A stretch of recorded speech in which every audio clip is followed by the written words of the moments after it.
Hey, welcome back, guys. So we're going to do our first episode in the Troop Spotlight video here, featuring the Knight, the very first troop you get in the game, and arguably one of the best troops, offensive and defensively, in the game. So we'll take a real quick look here at the stats, go through the strength, the weaknesses of the Knight. This is the max level Knight. He has 170 normal damage. You can pull the stats up by clicking on the Knight screen right there, and it pulls up a little description of the Knight, his range of attack. So you can see it's a 0.8. It's a small range. He has a very close combat. He's resistant to poison, 50%, and then his health is 870. It doesn't surprisingly show the cost to summon the Knight over here, which was something that you probably would, expect the game information to show. But the Knight only costs one little blue bar to summon out in your troop gauge, so that's part of the reason why he's so, universally good. He only costs 1 point to put in your waves, and he only costs 1 point to actually summon when you're in battle.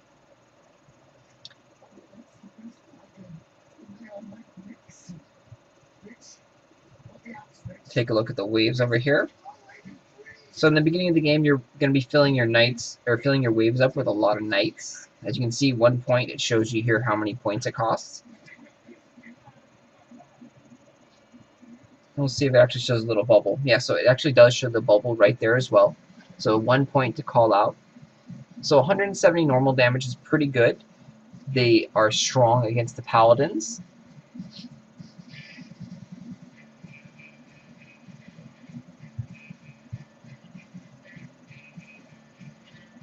Oops.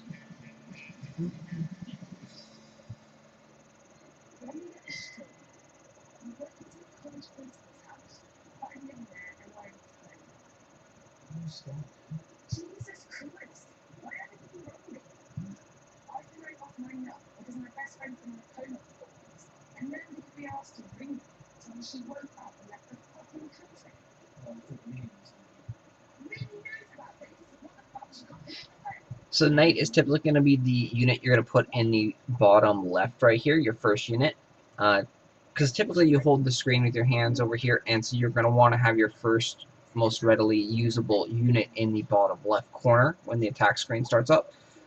In the beginning, you have access to Hammer Strike and Knight, so it's a pretty good combination, and you slowly unlock some more spells. The Knight can go with almost any spell and troop combination. It's a very versatile unit, just because it's a 1 point cost to actually bring out. We'll go ahead and shoot off a mass Knight army here, and I believe we have the heal spell on. So the Knight is also the fastest unit in the game, besides the hero. You can see you can spawn a ton of Knights.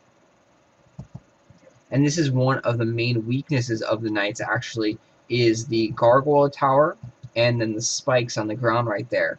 And then again, the Pyromancer over there is another main weakness of the Knight Zerg army. So you can see you can have a whole bunch of Knights relatively easy. If you combo it with the heal spell, these Knights become almost unkillable, depending on how strong your heal spell is. Even with the 50% resistance to poison, they do take quite a bit of poison damage because their life is fairly on the low side, with only a little over 800 at max level. And the downside to spamming continuous Knights like this is they can't all attack the barrier. Only the ones that are close enough can actually attack it. But you can see it's a big swarm. It's very, very Zerg-like for StarCraft 2 players or StarCraft players. They'll definitely get that. That just means a ton of middle minion-type units that rush through a base and just overpower them with numbers. So you can see this is the Knights with the heal spell, and they work extremely effective with the heal spell. And then it also works really well with, like, say, the Sword Rain spell, because if you see Pyromancers, you use the Sword Rain to kill the Pyromancer, and your Knights have pretty much free reign to move forward. And one of the cool things is that if you constantly keep spamming the Knight button to call summon them out, it's a continuous stream here of Knights just like non-stop coming. The big downside is the range, though. They can't attack these firebolt towers, so you can see they're slowly dying off and not being able to come forward because the firebolt towers are slowly burning them from a distance, and so they're just running around trying to get past them, trying to get to a target that they can actually attack.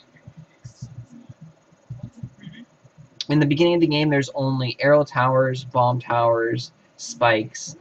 So the knights are extremely, extremely powerful with their Zerg tactic of just bum rushing with tons of knights. Extremely effective there. There's no real counters to the knights. The spikes are very, very weak. They don't survive many hits from the hero or a couple spells.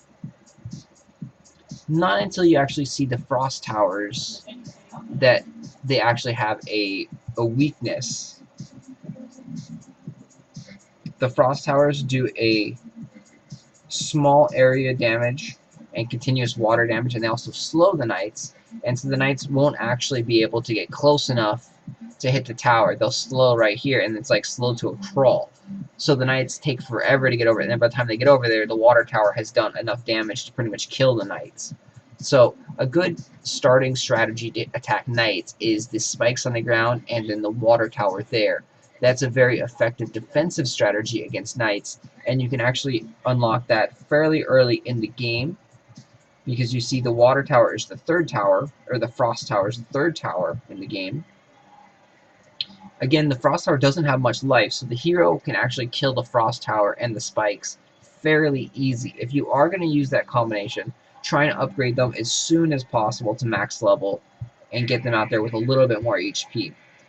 The better strategy to actually counter the knights is the pyromancers in your waves. Oops. So when you put pyromancers in your waves here,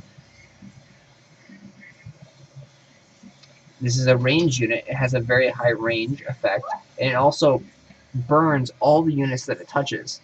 So you can see it does about 59 points of fire damage on initial contact, I believe, and then it slowly burns them over time for another 200 or 300 damage. So it's a surprisingly strong unit, because the damage here doesn't look like much. 59 points of damage, not too impressive, especially when you see the big numbers, like the cannon has 224, the paladin has 148, the archer has 360. You see a lot bigger numbers, but the main damage comes from the burning effect that isn't listed here on the pyromancer.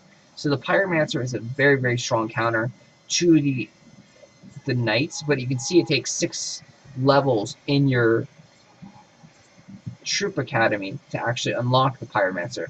So if you're in the beginning levels, the very first, say, 20 or 30 hero levels, and up to probably around Throne Room 5, the knight is going to be the most powerful offensive weapon, and you're going to want to just pretty much spam knights nonstop and upgrade the knights as soon as you get another upgrade available, constantly upgrading your knights, and that will get you through the first chunk of the game with very, very little, resistance. So the knight spam is very, very key in the beginning of the game. Middle of the game, the knights become a little bit more a background player. They become more of like a shield.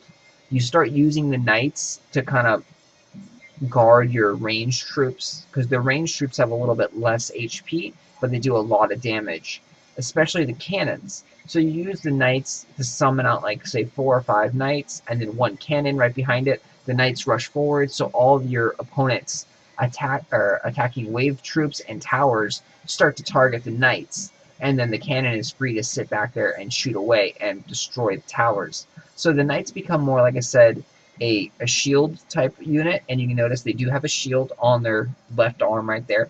So that's what they become more in the middle of the game, around the 30 to 50 levels for gameplay hero-wise. Going further up in the gameplay, they do become more obsolete, because a lot of the towers are the firebolt towers. Firebolt towers can't be hit by knights, and they also do a very good amount of fire damage. And the fire is a very good counter to the knights, so it slowly burns their HP. As you saw in my raid there against myself, the knights started to slowly trickle off in HP and, slowly burn to death. So the knights, they slowly start to lose their effect. If you are going to use them higher up in levels, again, you're going to be using them as like human shields, using them to protect your cannons, your mortars, possibly your arc blasters or your archers. So you're going to be using them more as shields and not really attacking units. They'll still do a little bit of damage. They are very, very good units to use and to counter the paladins, because they do double damage to the paladin. And that's about the gameplay there for knights. If you have any other questions on the knights, drop me a comment down below. Please let me know how you like to use knights, if there's anything I missed. And thanks for watching.